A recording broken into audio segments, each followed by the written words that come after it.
Assalamualaikum warahmatullahi wabarakatuh. Jumpa lagi dengan Pak Hijar dalam video pembelajaran sejarah. Kali ini Bapak akan menjelaskan dari mana dan kapan Islam masuk ke Indonesia. Untuk mengetahui ini, silakan perhatikan baik-baik tampilan di sebelah kanan Bapak. Jadi ada beberapa teori tentang kapan dan dari mana Islam masuk ke Indonesia. Yang pertama, teori Gujarat. Yang kedua, teori Mekah. Yang ketiga, teori Persia. Kita akan mulai yang pertama. Teori tentang kapan dan dari mana Islam masuk ke Indonesia, yaitu teori Gujarat.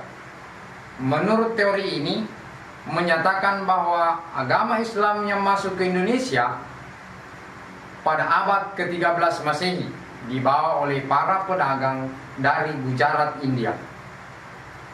Teori ini didukung oleh Snow Horgrove, Webb Stutterheim, dan Bernard H. Flagg. Menurut teori ini didasarkan pada munculnya kekuasaan politik Islam pada abad ke-13 ditandai dengan berdirinya kerajaan Samudra Pasai.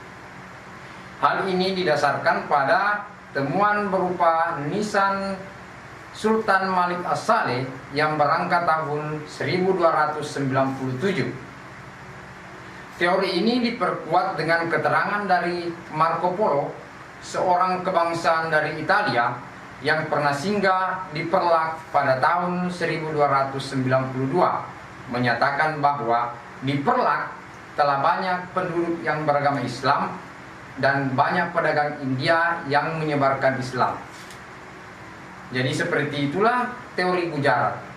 Kita lanjut untuk teori yang kedua, yaitu teori Mekah.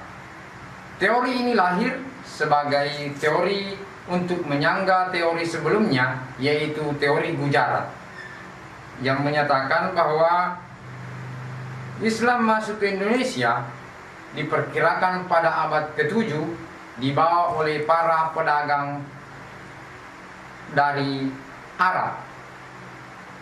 Jadi menurut teori ini menyangga bahwa teori Gujarat yang menyatakan bahwa Islam masuk ke Indonesia pada abad ke-13 menyatakan bahwa tidak mungkin ketika Islam masuk ke Indonesia tiba-tiba langsung berdiri sebuah kerajaan. Berdasarkan landasan ini, teori Mekah menyatakan bahwa Islam masuk ke Indonesia pada abad ke-7. Teori ini didukung oleh Hamka, Van Leeuw, T.W. Arnold. Teori ini didasarkan pada abad ke-7, pada tahun 674 di pantai barat Sumatera telah ada perkampungan Muslim, sejalan dengan berita dari Cina.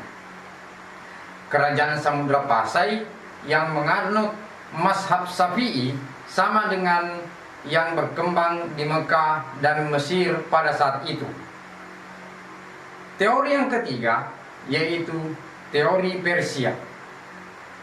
Teori ini menyatakan bahwa Islam masuk ke Indonesia pada abad ke-13 yang berasal dari Persia atau Iran. Teori ini didukung oleh Umar Hamir Hussein dan Hussein Jayadiningrat. Teori ini menyatakan karena adanya kesamaan budaya Islam di Indonesia dengan yang ada di Iran, yaitu peringatan 10 Muharram, kesamaan ajaran Sufi antara Syekh Siti Jenar dengan Sufi dari Iran yaitu Husain Ibnu Mansur Al-Hallaj memperkuat teori ini, ditambah dengan penggunaan bahasa Iran untuk menyebutkan tanda harakat dalam mengeja huruf Arab. Jadi ketiga teori inilah yang kita jelaskan untuk mengetahui kapan dan dari mana Islam masuk ke Indonesia. Dari ketiga teori ini terdapat perbedaan kapan dan dari mana datangnya Islam ke Indonesia. Namun Tidak ada benar dan salah dalam ketiga teori ini. Yang bisa kita simpulkan dari tiga teori tersebut, yaitu teori Gujarat, teori Mekah, dan teori Persia, yaitu bahwa Islam masuk ke Indonesia diperkirakan pada abad ke-7 dan mengalami perkembangan pada abad ke-13 dengan berdirinya kerajaan-kerajaan Islam. Sementara bangsa yang berperan dalam membawa Islam ke Indonesia adalah bangsa India, Arab, dan Persia. Sekian video kali ini. Terima kasih atas perhatiannya. Kita jumpa pada video selanjutnya. Kita akan membahas tentang saluran yang digunakan untuk penyebaran Islam ke Indonesia. Assalamualaikum warahmatullahi wabarakatuh.